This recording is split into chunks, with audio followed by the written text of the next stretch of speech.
Business చేయడం కోసం ఆయన తీసుకున్నారు. అంటే అంతకుముందే అమరావతిని ఫిక్స్ చేసుకొని ఇంటర్నల్గా చుట్టుపక్కల తన బంధువుల చేత బినామీల చేత అన్నీ కొనిపించేశారు స్థలాలు. ఇది డెవలప్ అయితే ఆ స్థలాలకు వాల్యూ పెరుగుతుంది కదా అన్న కారణం చేత ఆయన అది ఎంచుకున్నారు. ఇదే కారణం చేత జగన్మోహన్ రెడ్డి గారు అధికారం చేపట్టిన తర్వాత ఇక్కడ కాకుండా విశాఖపట్నం క్యాపిటల్గా చేయడానికి ఆయన వెళ్ళారు అని చెప్పి ఒక మాట అయితే వినిపించేదండి. సార్ అలాంటిది ఏదైనా ఉందని మీరు భావిస్తున్నారా? అస్సలు లేదండి. మాకెవరికి కూడా అమరావతి ఫైనల్స్ అవుతుందనే సంగతి మాకు తెలియదు. మేము ఎవరు కూడా అక్కడికి వెళ్ళి పొలాలు కొనుక్కోలేదు. సుజనా చౌదరి గారు 300 కొన్నారని, నేను 150 ఎకరాలు కొన్నాను, ఇంకోటి ఎవరో 5 కొన్నారని. ఆఖరికి మన చీఫ్ జస్టిస్ చేసిన రమణ గారి ఫ్యామిలీ వాళ్ళు ఎంతో కొన్నారని ఎన్ని అవి వచ్చినా తెలియదు. మాకెవ్వరికి అక్కడ సెంటు నేల లేదండి. మాకు మీకేం లేదు. ఒక ప్రాజెక్ట్ చేసాం మేము మెయిన్ రోడ్డు మీద, అమరావతి ద క్యాపిటల్ అని. దానికి కూడా అది మేము కొన్న ల్యాండ్ కాదు, ఆ ల్యాండ్ ఓనర్తో మేము ఇది చేసుకొని జాయింట్ డెవలప్మెంట్ చేసింది అది. అంతగా తప్ప ఎక్కడ మాకు గజం స్థలం కూడా లేదు నాకు ఎక్కడ. ఒకవేళ ఉందే అనుకుందాం వాళ్ళు అన్నట్టు. నా వ్యాపారం అది, నా వ్యాపారం రియల్ ఎస్టేట్. ఫ్యూచర్లో డెవలప్మెంట్ ఎక్కడ వస్తుందో చూసి అక్కడ కొనుక్కుంటాం. తప్పేంటది? నా దగ్గరకు వచ్చే కస్టమర్కి బెనిఫిట్ పెరగాలి అంటే ఒక అభివృద్ధి ప్రదేశంలో నేను కట్టాను అనుకోండి, వాళ్ళ కొనుక్కున్న వాళ్ళందరికీ 1-4 రెట్లు పెరుగుతాయి కదా, వాళ్ళందరూ బెనిఫిట్ అవ్వాలి కదా. ఒకవేళ చేసినా తప్పు లేదు, బాగా ఎవ్వరు చేయలే, ఎవ్వరు 10 ఎకరాలు కూడా కొనుక్కున్నాళ్ళు లేరు ఎవరు. సార్ మీరు అప్పుడు ఎందుకు సార్ ఫోకస్ చేయలేదు అమరావతిలో కొనడానికి? అంటే ఇలాంటి ఇబ్బందులు ఏమైనా వస్తాయనా? రేపు అసలు అదేం లేదు. రాజకీయ పరంగా విమర్శలు ఏమైనా వచ్చే అవకాశం ఉందనా? ఎందుకంటే మీరు మంచి వ్యాపారస్తులు, ఎక్కడ పెరిగితే కొంటారు. మా ఉద్దేశం ఏంటంటే మేము హైదరాబాద్ దాటి ఎక్కడికి వెళ్ళాం. ఎందుకనంటే మనం చేసే ప్రాజెక్టులు చేసేసి కోట్లు సంపాదించాలని ఆశలు మాకు లేవు. నీతిగా చేయాలి, నిజాయితీగా చేయాలి. ప్రతిదీ మన అందుబాటులో, మన చెప్పు చేతుల్లో మనం చూసుకుంటూ చేయాలి. ఇప్పుడు చాలాసార్లు స్ప్రెడ్ చేసామనుకోండి, అన్ని ఎంప్లాయీస్ మీద పెట్టేయాలి. వాడు మంచి చేసినా చెడు చేసినా మాకే వస్తుంది. ఎప్పుడు కూడా అతిథికి వెళ్ళొద్దు. మనం లిమిటెడ్గా చేస్తున్నాం. మనం చేసేది కూడా నీట్గా చేసుకోవాలి. ఎక్కడ ఏ ప్రభుత్వ ఆస్తులు మనకు వద్దు.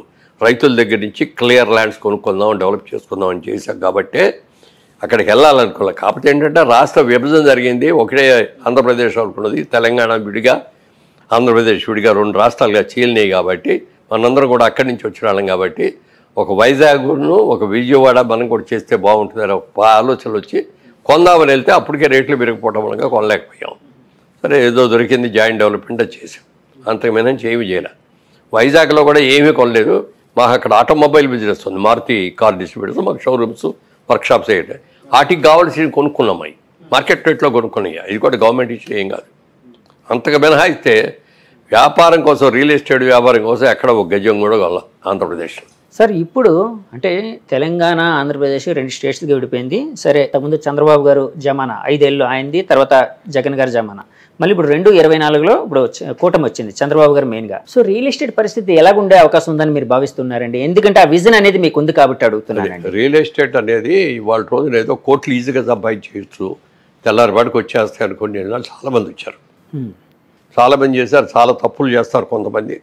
దాని మూలంగా చాలా ఇబ్బందులు కూడా వస్తాయి. రియల్ ఎస్టేట్ ఇక్కడ హైదరాబాద్ వరకు చూసుకుంటే ఇవాళ డిమాండ్ కంటే సప్లై ఎక్కువ ఉంది. వాళ్ళ సప్లై ఎక్కువ వచ్చేప్పుడు అవసరానికి 100 బిల్డింగ్లు కావాలనుకోండి, 200 బిల్డింగ్లు కడితే ఏమవుద్ది? అలా ఓవర్గా కన్స్ట్రక్షన్ చేసేస్తున్నాం ఇక్కడ అందరం. ఓకే, ఓవర్ఫ్లో అనేది ఎక్కువైపోయిందండి. ఎక్కువైపోయింది. ఆంధ్రప్రదేశ్లో ఎలా ఉండబోతుంది? ఆంధ్రప్రదేశ్లో ఇప్పుడే కాబట్టి రాబోయే ఏళ్ళలో చంద్రబాబు నాయుడు గారి హయాంలో చాలా బాగా జరుగుతుంది. కాబట్టి వెళ్ళి కొనుక్కుంటారు, కొనుక్కునే వాళ్ళందరూ కొనుక్కోవచ్చు. ఎందుకంటే ఆ మధ్య అది ఒక్క క్యాపిటల్లో అమరావతిలోనే కొనక్కర్లా, మీ ఇష్టం. మీరు చెప్పిన టౌన్, ఎనీ టౌన్ కొనండి, రాష్ట్ర విభజన అభ్యంతరం వస్తుంది. ల్యాండ్ నమ్ముకొని ల్యాండ్ మీద పెట్టి ఇన్వెస్ట్ చేసిన వాళ్ళకి అందరికీ మంచిగా జరుగుతుంది తప్ప ఎవరూ నష్టపడు. అంటే 2019 నుంచి 24 వరకు జగన్మోహన్ రెడ్డి గారి పరిపాలనలో విశాఖపట్నం కావచ్చు, ఇంకా చాలా చోట్ల కావచ్చు, ఆంధ్రప్రదేశ్లో రియల్ ఎస్టేట్ రంగం కుదేలైపోయింది, దెబ్బతిందని రకరకాల వాదనలు అయితే, మాటలు అయితే వినిపించాయండి. సో ఒకవేళ అదే నిజమని అనుకుంటే, అంటే నేను నిజమో కాదని చెప్పట్లేదండి, నేను కన్ఫైన్ చేయట్లేదు, నేను జడ్జిమెంటల్గా ఏం చెప్పట్లేదు. ఒకవేళ అదే నిజం అనుకుంటే చంద్రబాబు గారు వచ్చిన తర్వాత అది ఏ విధంగా పెరిగే అవకాశం ఉందని మీరు భావిస్తున్నారు? డెఫినెట్గా క్యాపిటల్ పెరిగినప్పుడు ఆటోమేటిక్గా పెరుగుతుంది కదండి. కొత్త ఇండస్ట్రీస్ వచ్చినప్పుడు ఆటోమేటిక్గా పెరుగుతుంది కదా, కొత్త ఇన్స్టిట్యూషన్స్ వచ్చినప్పుడు కొత్తగా పెరుగుతాయి కదా. మరి అందరి మంది మంచి మంచి కాలేజెస్ వచ్చిన తర్వాత మన పిల్లలందరూ బ్రహ్మాండంగా చదువుకుంటారు కదా. వాళ్ళందరూ ఉద్యోగాలు చేయడానికి కావాల్సిన వసతులన్నీ ఇక్కడే దొరుకుతాయి కదా. అట్లా జరిగినప్పుడు పెరగకుండా ఎట్లా ఉంటుంది, విపరీతంగా పెరుగుద్ది. ఆయన దీన్ని అమరావతిని ఒక ఇంటర్నేషనల్ సిటీ లాగా చేద్దామనే ఆలోచనలో ఉన్నారు. ఓకే, డెఫినెట్గా చాలా బాగుంటుంది సార్. అమరావతి విషయం అంటే ఒక మాట గుర్తొచ్చింది సార్. అప్పట్లోనే అమరావతి ప్రకటించిన వెంటనే చుట్టుపక్కల ల్యాండ్స్ వాల్యూ విపరీతంగా పెరిగిపోయింది. అప్పటి వరకు 10 లక్షల ఎకరా ఉండే ల్యాండ్ 10-20 లక్షలు ఉండేది, 2 కోట్ల వరకు వెళ్ళిన దాఖలాలు అయితే ఉన్నాయండి చాలా.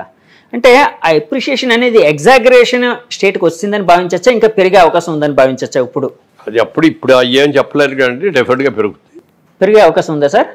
అక్కడ తొందరపడి వెళ్ళి చేసాం, అక్కడ ప్రాజెక్ట్ చేసాం. ప్రాజెక్ట్ పూర్తయ్యే టైంకి చంద్రబాబు నాయుడు గారు ఓడిపోవటం, జగన్మోహన్ రెడ్డి గారు రావటం, ఆయన ఆలోచనలోకి వచ్చి 3 క్యాపిటల్స్ అని ఎప్పుడైతే మార్చారో మేము అమ్మలేకపోయాం. చాలా నష్టానికి అమ్ముతున్నాం ఇప్పుడు. ఎందుకంటే 5 ఏళ్ళు ఇంట్రెస్ట్ ఎంత అవుతాయి, అన్నీ మా సొంత డబ్బులు, జేబులో డబ్బులు కాదు కదా. బ్యాంకుల నుంచి లోన్ తెస్తాం, ఫైనాన్సర్స్ తెచ్చుకుంటాం, ఇటన్నిటికీ లాభం గోబుల్లోకి వెళ్తారంటారు. అలా అయిపోయింది. అయినా తట్టుకుంటాం. ఎక్కడ ఒక్క రోజు కూడా పని ఆపలేదు, పర్ఫెక్ట్గా చేస్తాం. మా దగ్గర కొన్నాళ్ళందరికీ డెలివరీ కూడా ఇచ్చాం. అమరావతి అనేది డెఫినెట్గా పెరుగుతుంది, ఎందుకంటే అమరావతి అనేది కొత్తగా ఒక రాష్ట్రంగా, ఒక అద్భుతమైన నగరంగా డెవలప్ అయ్యే అవకాశం ఉంది కాబట్టి. విశాఖపట్నం లాంటి పరిస్థితి, అంటే విశాఖపట్నం లాంటి సిటీ పరిస్థితి ఎలా ఉండబోతుంది రియల్ ఎస్టేట్ పరంగా? విశాఖపట్నం దాన్ని ఒక బిజినెస్ హబ్ లాగా చేస్తున్నారు. ఎందుకంటే మనకు అక్కడ హార్బర్, అద్భుతమైన హార్బర్ ఉంది. చాలా వరల్డ్లో ఉన్న చాలా చుట్టుపక్కల ఇవన్నీ కూడా వచ్చి ఒక వైజాగ్ లాంటి హబ్లో సామాన్లు అక్కడికి వచ్చిన తర్వాత దించేసి ఇక్కడ నుంచి ఇండియాకు వచ్చేయి, లేకపోతే పక్కన దేశాలకు వెళ్ళేయి, వాటన్నిటి కూడా డిస్ట్రిబ్యూషన్ హబ్ లాగా పెట్టుకుని చేస్తారు. పోర్ట్లు అనేవి అక్కడ ఉన్నాయి కాబట్టి ఆ విధంగా అవకాశం ఉండేది. అది Vizag sky is the limit లెవెల్కి పెరుగుతుంది. ఎందుకంటే మీరు రియల్ ఎస్టేట్ పరంగా చాలా విజన్ ఉన్న వ్యక్తి కాబట్టి అడుగుతున్నానండి. సార్, ఇందాక ఒక మాట అన్నారండి మీరు, అంటే ఏ నాయకుడికైనా ఒకసారి అవకాశం వచ్చినప్పుడు అహంకారం అనేది రాకూడదు అని. ఒకవేళ మీరన్న మాటనే ఏకీభవిస్తూ ఒకవేళ ఓకే నిజమని అనుకుందాం ఫర్ ఎగ్జాంపుల్, సరే అప్పుడు జగన్మోహన్ రెడ్డి గారు ప్రభుత్వం కొంచెం అహంకారపూరితంగా ప్రవర్తించింది, 150 సీట్లు వచ్చినప్పుడు అని అనుకుంటే, మరి ఇప్పుడు 164 సీట్లు వచ్చినా ఈ ప్రభుత్వం అలాంటి ధోరణికి వెళ్ళే అవకాశం ఉంది? అస్సలు లేదు. ఉండదా సార్? అస్సలు 1% కూడా ఉండదు. ఆ జయం చంద్రబాబు నాయుడు గారు అర్ధరాత్రి పాటు నిద్ర లేపితే కూడా అమరావతి లేకపోతే పోలవరం వీటి గురించే మాట్లాడతాడు ఆయన. రాత్రి నిద్రలో కూడా అయ్యే ఉంటాయి తిరిగి ఆయనకి. అస్సలు ఇది ఉండదు. ఎవరైనా ఆయన చంద్రబాబు నాయుడు కాదు, ఎవడైనా సరే వాళ్ళ దగ్గర డబ్బులు వచ్చేసి తలక ఎగరైతే ముట్టుతాడు దేవుడు కూడా, ప్రజలు కూడా ముట్టుతారు. లోకేష్ గారిని ఎలా చూడబోతున్నారు? లోకేష్ గారు అద్భుతంగా కష్టపడు పప్పు అని పిలిచారు అందరూ కూడా, హేళన చేసి. ఆయన పాదయాత్ర చేసి ఆయన మనిషి వాళ్ళు మాట్లాడిన విధ కానీ నిర్ణయాలు కానీ ఎంత ఎక్సలెంట్గా చేశాడు చెప్పడానికి లేదు.